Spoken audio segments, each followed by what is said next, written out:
बिस्मिल्लाहिर्रहमानिर्रहीम। नाज़रीन मुहतरम, शाबान का महीना एक बाबरकत महीना है। शाबान अरबी लफ्ज़ के शाब से बना है, जिसके माना फैलने के आते हैं। और चूँकि इस महीने में रमज़ानुल मुबारक के लिए खूब भलाई फैलती है, इसी वजह से इस महीने का नाम शाबान रखा गया है। नबी करीम सल्लल्लाहु अलैहि वसल्लम इस महीने के अक्सर हिस्से में रोज़े रखते थे। चुनांचे हज़रत आयशा सिद्दीक़ा रज़ियल्लाहु ताला अन्हा फरमाती हैं, मा रअयतु रसूलल्लाह सल्लल्लाहु अलैहि वसल्लम इस्तकमल सियाम शहरिन क़त्तु इल्ला रमज़ान व मा रअयतुहु फ़ी शहरिन अक्सर मिन्हु सियामन फ़ी शाबान। यानी मैंने कभी नहीं देखा कि रसूलुल्लाह सल्लल्लाहु अलैहि वसल्लम ने पूरे एहतिमाम के साथ रमज़ानुल मुबारक के अलावा किसी पूरे महीने के रोज़े रखे हों, और मैंने नहीं देखा कि आप सल्लल्लाहु अलैहि वसल्लम किसी महीने में शाबान से ज़्यादा नफली रोज़े रखते हों। एक और हदीस में फरमाती हैं, काना अहब्बु शुहूरि इला रसूलिल्लाहि सल्लल्लाहु अलैहि वसल्लम अन यसूमहु शाबान सुम्मा यसिलुहु बि रमज़ान।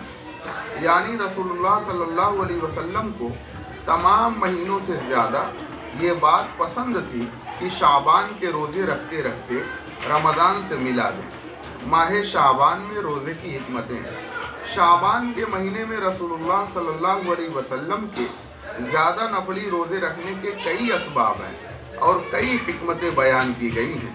4 हिकमतें वो हैं जिनकी तरफ अहादीस में भी इशारा किया गया है। इन्हीं को यहाँ दर्ज झेल पेश किया जाएगा। नंबर 1, रमज़ान की ताज़ीम और रूहानी तैयारी। चुनांचे हज़रत अनस रज़ियल्लाहु ताला अन्हु से रिवायत है कि रसूलुल्लाह सल्लल्लाहु अलैहि वसल्लम से सवाल किया गया कि अय्युस्सौमि अफ़ज़लु बअद रमज़ान, क़ाल शाबान लिताज़ीम रमज़ान। तर्जमा, रमज़ानुल मुबारक के बाद अफजल रोज़ा कौन सा है? इरशाद फरमाया, रमज़ान की ताज़ीम के लिए शाबान का रोज़ा है। नंबर 2, अल्लाह ताला की तरफ आमाल उठाया जाना। हज़रत उसामा इब्न ज़ैद रज़ियल्लाहु ताला अन्हु से मरवी है कि रसूलुल्लाह सल्लल्लाहु अलैहि वसल्लम ने इरशाद फरमाया, शाबान का महीना रजब और रमज़ान के दरमियान का महीना है। लोग उसकी फजीलत से गाफिल हैं। हालांकि इस महीने में बंदों के आमाल परवरदिगार आलम की जानिब उठाए जाते हैं। लिहाजा मैं इस बात को पसंद करता हूँ कि मेरा अमल बारगाह इलाही में इस हाल में पेश हो कि मैं रोज़ादार हूँ। नंबर 3, मरने वालों की फ़हरिस्त का मलकुल मौत के हवाले होना। हज़रत आयशा सिद्दीक़ा रज़ियल्लाहु ताला अन्हा से रिवायत है कि मैंने रसूलुल्लाह सल्लल्लाहु अलैहि वसल्लम से दरियाफ्त किया कि या रसूलुल्लाह, आप माह शाबान में इस कसरत से रोज़े क्यों रखते हैं? इरशाद फरमाया, इस महीने में हर उस शख्स का नाम मलकुल मौत के हवाले कर दिया जाता है जिनकी रूहें इस साल में कब्ज़ की जाएंगी। लिहाजा मैं इस बात को पसंद करता हूँ कि मेरा नाम इस हाल में हवाले किया जाए कि मैं रोज़ेदार हूँ। नंबर 4, हर महीने के 3 दिन के रोज़ों का जमा होना। एक हिकमत ये भी बयान की गई है कि नबी करीम सल्लल्लाहु अलैहि वसल्लम तकरीबन हर महीने 3 दिन यानी अय्याम 20, 13, 14 और 15 तारीख के रोज़े रखते थे। लेकिन बसा औकात सफ़र व ज़ियाफ़त वगैरह किसी उज़्र की वजह से छूट जाते और वो कई महीनों के जमा हो जाते तो माह शाबान में उनकी कज़ा फरमाते। चुनांचे हज़रत आयशा सिद्दीक़ा रज़ियल्लाहु ताला अन्हा से हदीस शरीफ मरवी है कि कान रसूलुल्लाह सल्लल्लाहु अलैहि वसल्लम यसूमु सलासत अय्यामिन मिन कुल्लि शहरिन फरुब्बमा अख़्ख़र ज़ालिका हत्ता यजतमी अलैहि सौमुस सनति फयसूमु शाबान। शब बारात की फजीलत और अहमियत। माह शाबान की 15वीं शब बारात कहलाती है। बारात के माना रुस्तगारी और छुटकारा के हैं। शेख अब्दुल कादिर जीलानी रहमतुल्लाह अलैह फरमाते हैं, शब बारात को शब बारात इसलिए कहते हैं कि इस रात में 2 किस्म की बारात होती है। नंबर 1, एक बारात तो बदबख्तों को खुदा ताला की तरफ से होती है और दूसरी बारात खुदा के दोस्तों को ज़िल्लत व खारी से होती है। نیز فرمایا کہ جس طرح مسلمانوں کے لیے اس روئے زمین پر عید کے 2 دن یعنی عید الفطر اور عید الاضحیٰ ہیں، اسی طرح فرشتوں کے لیے آسمان پر 2 راتیں شب برات اور شب قدر عید کی راتیں ہیں۔ مسلمانوں کی عید دن میں رکھی گئی کیونکہ وہ رات میں سوتے ہیں، اور فرشتوں کی عید رات میں رکھی گئی کیونکہ وہ سوتے نہیں ہیں۔ احادیث شریفہ میں شب برات کی بہت زیادہ فضیلت اور اہمیت بیان کی گئی ہے، جن میں سے 4 حدیثیں پیش کی جاتی ہیں۔ نمبر 1، بے شمار لوگوں کی مغفرت۔ ان عائشہ رضی اللہ تعالی عنہا قالت فقدت رسول اللہ صلی اللہ علیہ وسلم لیلۃ فخرجت فإذا هو بالبقيع فقال أكنت تخافين أن يحيف الله عليك؟ قلت يا رسول الله ظننت أنك أتيت بعد نسائك، فقال إن الله تبارك وتعالى ينزل ليلة النصف من شعبان إلى سماء الدنيا فيغفر لي أكثر من عدد شعر غنم كلب۔ ترجمہ، حضرت عائشہ رضی اللہ تعالیٰ عنہ سے روایت ہے، فرماتی ہیں میں نے ایک رات نبی کریم صلی اللہ علیہ وسلم کو اپنے بستر پر نہ پایا، تو میں نے آپ صلی اللہ علیہ وسلم کی تلاش میں نکلی تو میں نے دیکھا کہ آپ صلی اللہ علیہ وسلم بقیع مدینہ طیبہ کے قبرستان میں ہیں۔ آپ صلی اللہ علیہ وسلم نے مجھے دیکھ کر ارشاد فرمایا، کیا تو یہ اندیشہ رکھتی ہے کہ اللہ اور اس کا رسول تیرے ساتھ بے انصافی کرے گا، یعنی تیری باری میں کسی دوسری بیوی کے پاس چلا جائے گا؟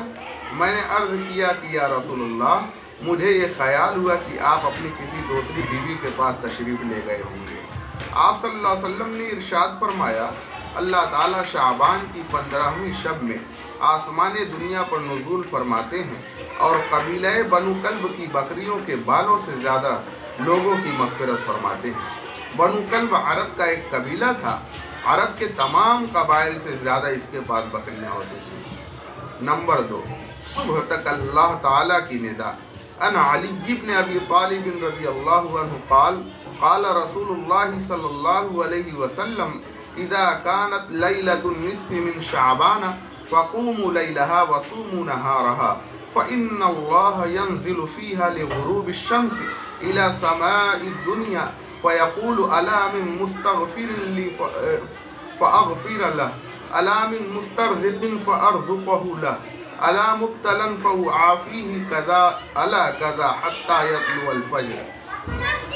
ترجمہ، حضرت علی ابن ابی طالب رضی اللہ تعالیٰ عنہ سے روایت ہے کہ رسول اللہ صلی اللہ علیہ وسلم کا ارشاد ہے، جب نصف شعبان کی رات آ جائے تو تم اس رات میں قیام کیا کرو اور اس کے دن 15ویں تاریخ کا روزہ رکھا کرو، اس لیے کہ اس رات میں اللہ تعالیٰ سورج غروب ہونے سے طلوع فجر تک قریب کے آسمان پر نزول فرماتے ہیں اور ارشاد فرماتے ہیں کہ کیا ہے کوئی مجھ سے مغفرت طلب کرنے والا جس کی میں مغفرت کروں؟ کیا ہے کوئی مجھ سے رزق کا طالب کہ میں اس کو رزق ادا کروں؟ کیا ہے کوئی کسی مصیبت یا بیماری میں مبتلا کہ میں اس کو عافیت عطا کروں؟ کیا ہے کوئی ایسا؟ کیا ہے کوئی ایسا؟ اللہ تعالیٰ برابر یہ آواز دیتے رہتے ہیں یہاں تک کہ سورج طلوع ہو جاتا ہے۔ نمبر 3، کن لوگوں کی مغفرت نہیں ہوتی؟ عن ابی موسیٰ الاشعری رضی اللہ عنہ عن رسول اللہ صلی اللہ علیہ وسلم قال ان اللہ لیطلع فی لیلۃ النصف من شعبان فیغفر لجمیع خلقہ الا المشرک او مشاحن الا لمشرک او مشاحن۔ ترجمہ، حضرت ابو موسیٰ اشعری رضی اللہ عنہ سے روایت ہے کہ رسول اللہ صلی اللہ علیہ وسلم نے ارشاد فرمایا، بے شک اللہ تعالیٰ جھانکتے ہیں یعنی متوجہ ہوتے ہیں نصف شعبان کی رات میں، بس اپنی تمام مخلوق کی مغفرت فرما دیتے ہیں سوائے مشرک اور کینہ رکھنے والے کے۔ مشاہن کی ایک تفسیر اس بدعتی سے بھی کی گئی ہے جو مسلمانوں کی جماعت سے الگ راہ اپنائے، اور حضرت عثمان ابن ابی العاص رضی اللہ تعالیٰ عنہ کی روایت میں زانیہ بھی آیا ہے۔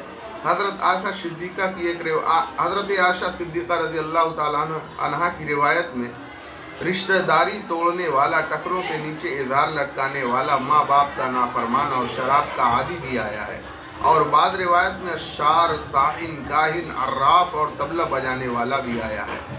گویا کہ احادیث شریفہ سے یہ بات معلوم ہوئی کہ عام مغفرت کی اس مبارک رات میں 14 قسم کے آدمیوں کی مغفرت نہیں ہوتی، لہذا ان لوگوں کو اپنے احوال کی اصلاح کرنی چاہیے۔ نمبر 1، مشرک، کسی بھی قسم کے شرک میں مبتلا ہو۔ نمبر 2، بغیر کسی شرعی وجہ کے کسی سے کینہ اور دشمنی رکھنے والا۔ نمبر 3، اہل حق کی جماعت سے الگ رہنے والا۔ نمبر 4، زانی اور زانیہ۔ نمبر 5، رشتہ داری توڑنے والا۔ نمبر 6، ٹخنوں سے نیچے اپنا کپڑا لٹکانے والا۔ نمبر 7، ماں باپ کی نافرمانی کرنے والا۔ نمبر 8، شراب یا کسی دوسری چیز کے ذریعے نشہ کرنے والا۔ نمبر 9، اپنا یا کسی دوسرے کا قاتل۔ نمبر 10، جبراً ٹیکس وصول کرنے والا۔ نمبر 11، جادوگر۔ نمبر 12، ہاتھوں کے نشانات وغیرہ دیکھ کر غیب کی خبریں بتانے والا۔ نمبر 13، ستاروں کو دیکھ کر یا پھال کے ذریعے خبر دینے والا۔ نمبر 14، طبلہ اور باجا بجانے والا۔ نمبر 4، 5 راتوں میں دعا رد نہیں ہوتی۔ عن ابن عمر رضی اللہ عنہ قال: 5 لیال لا يرد فیہن الدعاء، لیلۃ الجمعۃ وأول لیلۃ من رجب ولیلۃ النصف من شعبان ولیلۃ العید۔ ترجمہ: حضرت عبداللہ ابن عمر رضی اللہ تعالیٰ عنہما فرماتے ہیں کہ 5 راتوں میں دعا رد نہیں ہوتی، ضرور قبول ہوتی ہے۔ جمعہ کی رات، ماہ رجب کی پہلی رات، نصف شعبان کی رات یعنی شب برات، اور عیدین کی دونوں راتیں۔ نمبر 1، شب برات میں عبادت کریں۔ اس سلسلے میں چند باتیں پیش نظر رہنی ضروری ہیں۔ نمبر 1، نفلی عبادت تنہائی میں اور اپنے گھر میں ادا کرنا افضل ہے، لہذا شب برات کی عبادت بھی گھر میں کریں، مسجد میں نہیں۔ حضرت عبداللہ ابن عمر سے روایت ہے کہ حضور صلی اللہ علیہ وسلم نے ارشاد فرمایا: اجعلوا فی بیوتکم من صلاتکم ولا تتخذوها قبورا۔ اپنی نماز کا کچھ حصہ اپنے گھروں میں بناؤ، یعنی نوافل گھر میں ادا کرو، اور ان کو قبرستان نہ بناؤ کہ قبرستان میں نماز نہیں پڑھی جاتی۔ اس رات میں اسی طرح شب قدر میں بھی عبادت کا کوئی خاص طریقہ مقرر نہیں، ذکر و تلاوت، نفل نماز، صلاۃ التسبیح وغیرہ کوئی بھی عبادت کی جا سکتی ہے، اور اپنی ہمت اور طاقت کے مطابق عبادت کرنی چاہیے۔ اتنا بیدار نہ رہے اور اتنا نہ جاگے کہ آدمی بیمار پڑ جائے۔ اسی طرح پورے سال فرض نماز کا اہتمام کیا جائے، صرف شب برات میں نفلی عبادت کر کے اپنے کو جنت کا مستحق سمجھنا یہ باطل خیال ہے۔ یوں اللہ تعالیٰ مختار کل ہے اور قادر مطلق ہے، جس کو چاہے معاف کر سکتا ہے۔ اسی طرح بعض حضرات یہ کہتے ہیں کہ اس رات میں ایک مخصوص طریقے سے 2 رکعت نماز پڑھ لی جائے تو جو نمازیں قضا ہو گئیں وہ سب معاف ہو جائیں گی۔ یہ بالکل بے اصل اور بالکل غلط بات ہے۔ ایسے ہی شب برات میں فضول گپ شپ میں شب بیداری کرنا، گلیوں، چوراہوں اور ہوٹلوں میں وقت گزارنا بالکل بے سود بلکہ نیکی برباد کرنا اور گناہ کا لازمانہ ہے۔ قبرستان جانے کا مسئلہ، حدیث شریف گزر چکی ہے کہ حضور صلی اللہ علیہ وسلم اس رات قبرستان تشریف لے گئے، مگر واضح رہے کہ نبی صلی اللہ علیہ وسلم کا یہ عمل اس قدر خفیف تھا کہ آپ نے اپنی زوجہ، اس قدر یہ چھپا ہوا عمل تھا، اس قدر پوشیدہ تھا کہ آپ نے اپنی زوجہ مطہرہ حضرت عائشہ کو بھی نہیں بتایا، اور کسی صحابی کو اپنے ساتھ نہیں لے گئے، اور بعد میں بھی کسی صحابی کو اس عمل کی ترغیب دینا ثابت نہیں ہے۔ اس لیے شب برات میں ٹولیوں کی شکل میں قبرستان جانا، اس کو شب برات کا جزو لازم سمجھنا، راستوں میں روشنی کا اہتمام کرنا، یہ دین میں زیادتی اور غلو ہے۔ بغیر کسی اہتمام اور پابندی کے قبرستان جانا چاہیے۔ 15ویں تاریخ کو روزہ رکھنا، حضرت علی رضی اللہ عنہ کی مندرجہ بالا حدیث شریف پر عمل کرتے ہوئے امت میں 15ویں تاریخ کے روزے رکھنے کا معمول رہا ہے۔ شب برات میں بہت ساری خرافات ہوتی ہیں، آئیے ان کے بارے میں جان لیجیے۔ مندرجہ بالا 3 اعمال شب برات کے متعلق ہیں، ان کے علاوہ دیگر تمام اعمال خلاف سنت ہیں، بدعات و خرافات اور بے اصل ہیں، جن کی شریعت اسلامیہ میں قطعاً کوئی گنجائش نہیں۔ مثلا آتش بازی، پٹاخہ چھوڑنا اور دیا وغیرہ جلانا، ان بدعات و خرافات میں سب سے بدترین اور ملعون رسم आतिशबाजी है, जो आतिश परस्तों और कुफ्फारों मुशरिकीन की नकल है। इस शैतानी रस्म में हर मुसलमान हर साल करोड़ों की रकम और गाढ़ी कमाई आग में जल जाती है। बड़ी धूमधाम से आग का ये खेल खेला जाता है, गोया हम खुदा ताला की बारगाह में अपनी नियाजमंदी और इबादत व इस्तग़फ़ार का तोहफ़ा पेश करने के बजाय अपने पटाखे और आग पेश करते हैं। वादे रहे कि आतिशबाजी की ये बदतरीन रस्म 3 बड़े गुनाहों का मजमुआ है। पहला, इसराफ और फजूल खर्ची। कुरान में अल्लाह ताला अपनी कमाई फजूलियात में खर्च करने वालों को शैतान का भाई करार देता है। इरशाद खुदाबंदी है, इन्नल मुबद्दिरीन कानू इख़वान अश-शयातीन, बेशक फजूल खर्ची करने वाले शयातीन के भाई हैं। और दूसरी खराबी ये है, कुफ्फारों मुशरिकीन की मुशाबहत होती है। हमारे नबी सल्लल्लाहु अलैहि वसल्लम ने कुफ्फारों मुशरिकीन और यहूद व नसारा की मुशाबहत इख्तियार करने से सख्ती के साथ मना फरमाया है। और नंबर 3, दूसरों को तकलीफ़ पहुँचती है। जब पटाखे छोड़े जाते हैं तो उसकी आवाज़ से कितने लोगों को तकलीफ़ होती है, उसको हर शख्स जानता है। जबकि हमारा मजहब इस्लाम हमको ये तालीम देता है कि एक मोमिन आदमी से किसी भी शख्स को, मुस्लिम हो या गैर मुस्लिम, किसी भी शख्स को तकलीफ़ नहीं पहुँचनी चाहिए।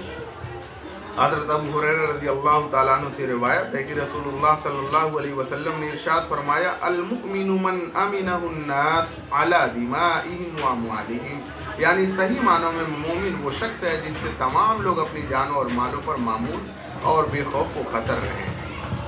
मुआशरे में रिवाज पाने के लायक ये तमाम रस्में नहीं हैं, बल्कि पहली फुर्सत में इसको खुद तर्क करना चाहिए और उसकी तरगीब लोगों को देना चाहिए और उसमें कोशा रहना चाहिए।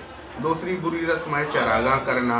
शब बारात के मौके पर बाज़ लोग घरों, मस्जिदों और कब्रिस्तानों में चरागाह करते हैं। ये भी इस्लामी तरीके के ख़िलाफ़ है और गैर मुस्लिमों के त्योहार दीवाली की नकल और मुशाबहत है।